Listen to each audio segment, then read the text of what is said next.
everyone. Welcome back to Mountaineer News 2 for Week 11 of the NFL season. Boy, what a chaotic Week 10.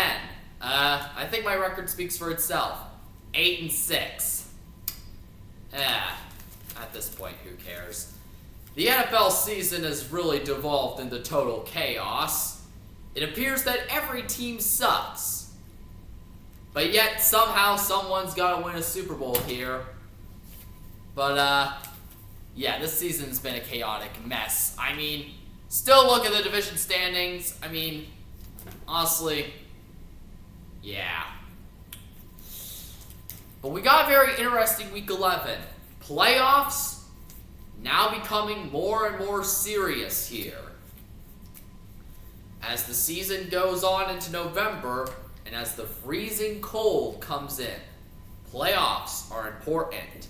And we all know the number one rule for every NFL team in the playoffs, or trying to find the playoffs, and that is, don't get eliminated. That's the golden rule. For any NFL team, the simple goal is this: don't get eliminated. Although there are some teams that are on the brink of elimination very soon. So without further ado, let's get started. Starting off with Thursday Night Football, we got the Jets and the Patriots. The Patriots got their statement win.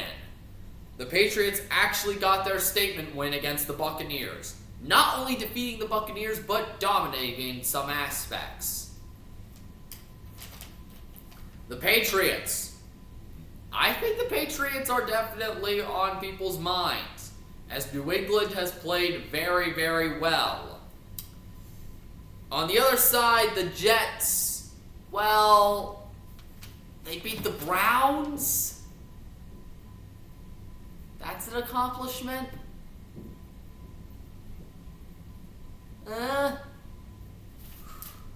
Yeah, I'm not going to deep dive this. Like, New York, enjoy that win against Cleveland while you can, because that's probably going to be your last win of the season. So, give me the Patriots, because at this point, Patriots. Then, we got our game that's going to be in Spain. Commanders versus Dolphins. I am so sorry, people of Spain. America apologizes for subjugating you to this horrific atrocity. In fact, this game is going to be so bad, we have to outsource it to you guys. So take credit that America hates this game so much they're willing to send it to your country. This is no disrespect intended for the country of Spain. The Dolphins. Somehow, they beat the Bills. I don't know how they did it. Quite frankly, I'm confused on how they did it. It's like the Bills and the Dolphins switched roles, but we'll get more into that. Then you have the Commanders, and yeah, Washington is struggling, and I mean really struggling. So far, the Commanders are 3-7. This has been a total disaster of a season. And honestly, I don't feel sorry for you Commanders fans. Seriously. I live in an area where there's a lot of Commanders fans, and trust me, the amount of smack talking they have done to me and my beloved Steelers all off season and all of last year has finally caught up to them. That's what happens. You have to make sure that you leap before you enter the art of smack talking, because it could definitely bite you in the butt. There's a reason why I don't brag that the Steelers are good. I just don't. But Commanders fans, I'll give you something. You're playing the Dolphins. Sorry, Miami, I think that game is just a one-game fluke. Give me Washington. Washington will win, barely, and they'll probably not win another game this year. So give me the Commies. Packers versus Giants. I mean, the Packers, like the Packers, I don't know how to describe them. Like, call them garbage or call them overrated is one thing. That performance against Philadelphia was atrocious. And I know that the Eagles played just as bad as the Packers, but come on. You know, Green Bay, you are so lucky you have to play the Giants. The Giants just fired Brian Daboll. Jackson Dart, I don't know if he's playing against the Packers. I think it'll be Russell Wilson's time to shine again. At this point, the Giants are officially sinking for good. Yeah, give me the Packers to win by default. Texans versus Titans. Do I really need to go over it? The Texans somehow managed to come back and beat the Jaguars because no one can hold on to a lead anymore. Like, seriously, has every NFL team just forgotten how to hold on to a lead? Like, it's not hard. Like, seriously, I can hold on to a lead in a game. Like, if I'm at a tic-tac-toe game, I would somehow manage to hold the advantage the entire time. Chess, not so much. But in tic-tac-toe, yes. And the Texans may actually be back in the wild card hunt. Despite the fact that they don't have an offense, CJ Stroud is injured. It's really the defense that has carried this team. But even they look sluggish against the Jaguars for the first 3 quarters. But thankfully, you're playing the Titans. That word alone makes you realize they're going to win in a blowout. Give me the Texans. Panthers, Falcons. The moment I had slight hope in Carolina, they managed to get blown out by the Saints. I guess no one could live up to expectation. But thankfully for Carolina, you're playing the Falcons, a team that you crushed earlier this season. And honestly, I expect you to do it again. Give me the Panthers to beat the Falcons. Bears versus Vikings. I mean, Minnesota is still really trying to figure things out. The Bears, I think the Bears are on a hot streak here right now. They're 6-3. They're looking pretty good in a very good position in the NFC North. They're in second place behind the Lions. And they'll be able to play the Lions at home later this year. So there's some hope in Chicago. So I'm taking the Bears here. The Bears are going to beat the Vikings, and I think the Bears are going to remain on a roll. Chargers and Jaguars. Jacksonville can be summed up in one word. They're basically two-faced. Seriously, the Jaguars are two-faced. 1 minute, they can actually look like the legitimate playoff contenders that they could be. The next minute, they can play like hot garbage. Yeah, I can see Jacksonville being in that transition phase. I mean, yeah, like Jacksonville has just been so inconsistent. It's not even funny. Inconsistency is key in Jacksonville. Also, you lost Travis Hunter for the remainder of the season, and Travis Hunter was overhyped a bit, but he was still valuable to your team. And on the other hand, you have the Chargers, who are looking to try to keep in the race against the Broncos for the AFC West crown. So, yeah. Give me the Chargers to beat the Jaguars. Buccaneers versus Bills. Both teams coming off of very tough losses here. Buffalo, how do you lose to the Dolphins? Like, legitimately, how do you lose to the Dolphins? It requires effort to lose to Miami. Miami is dead. You lost to a dead corpse. A dead corpse. Can you explain this to me? Like, seriously, explain this. Explain this. No one can do it. No one. No one. Now I realize that I just ripped my script, so, let's, try to figure out where I was. Heh. Booey. Can't recite things from memory. Yeah.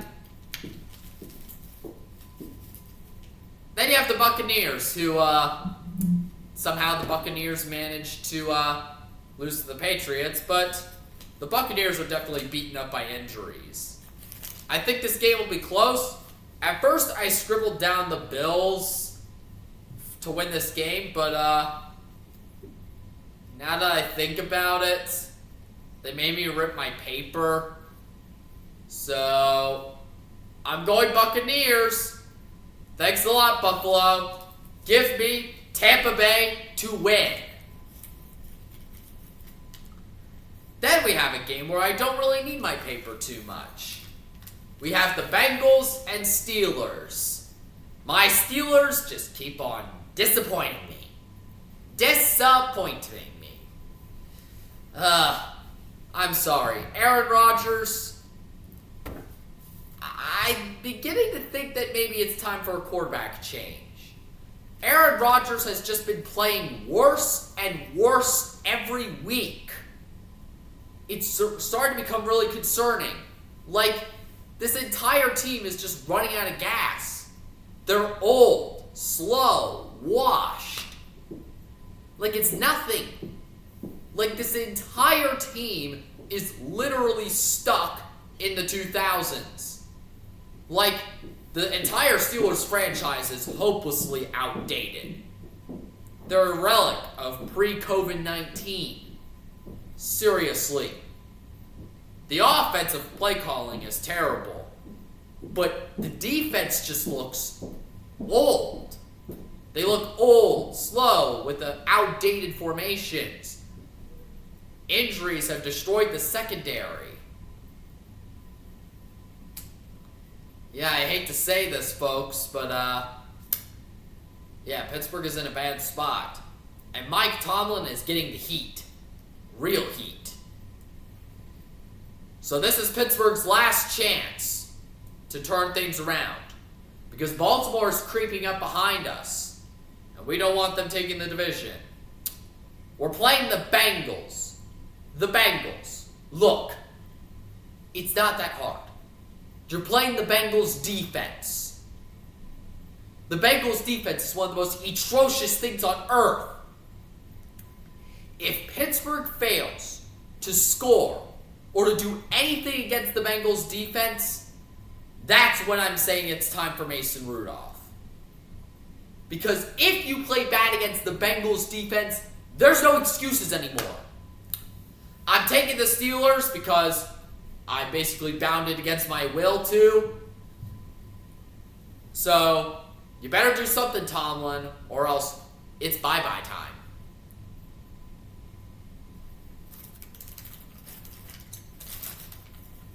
'49ers Cardinals. The 49ers' chances of winning the division have basically plummeted into nothing. The Cardinals are just there. I don't know. 49ers, I guess. I guess I will pick San Francisco. There's no need to talk about this one. And, okay, now we actually have a really good game here. We got the Seattle Seahawks against the LA Rams. The battle between, quite possibly, for not only the NFC West crown, but arguably for the 2 or 1 seed in the NFC.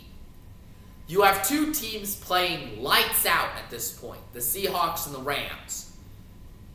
Matthew Stafford looking like an MVP. That Rams offense is clicking. The Seahawks playing terrific football, both offensively and defensively. It's going to be a close one.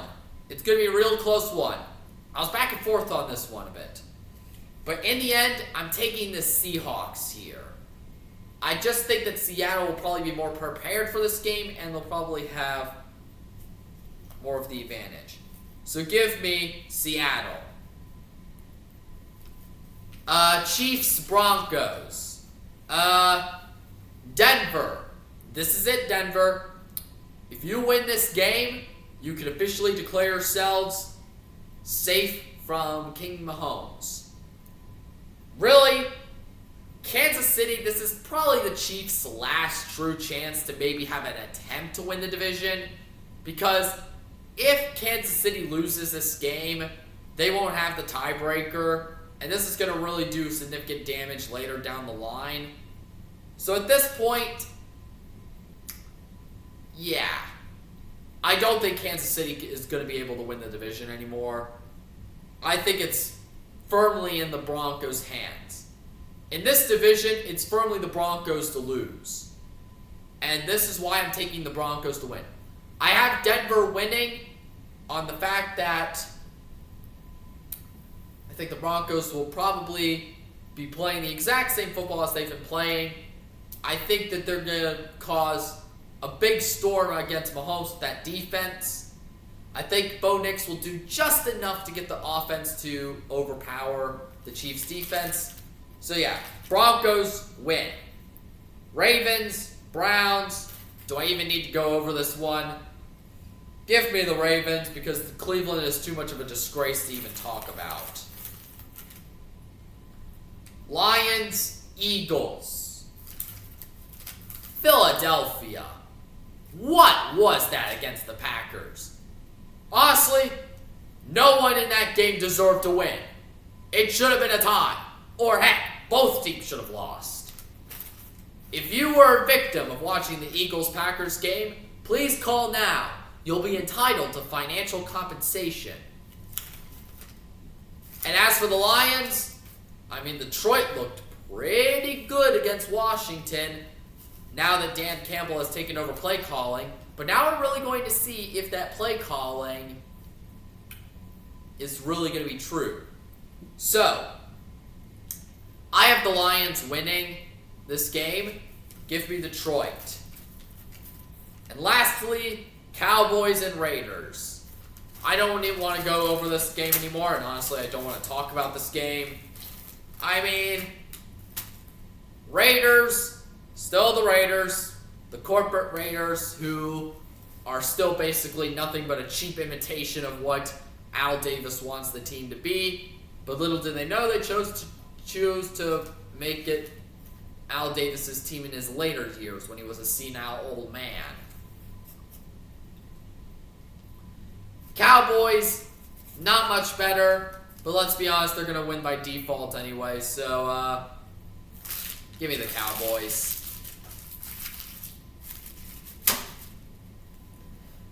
Well, that's it, everybody. That's my Week 11 predictions.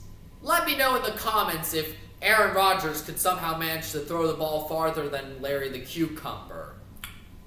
And he doesn't have arms.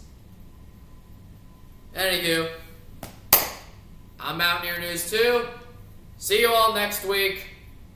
I'm gonna go and maybe see if I could try out as the Steelers' new quarterback.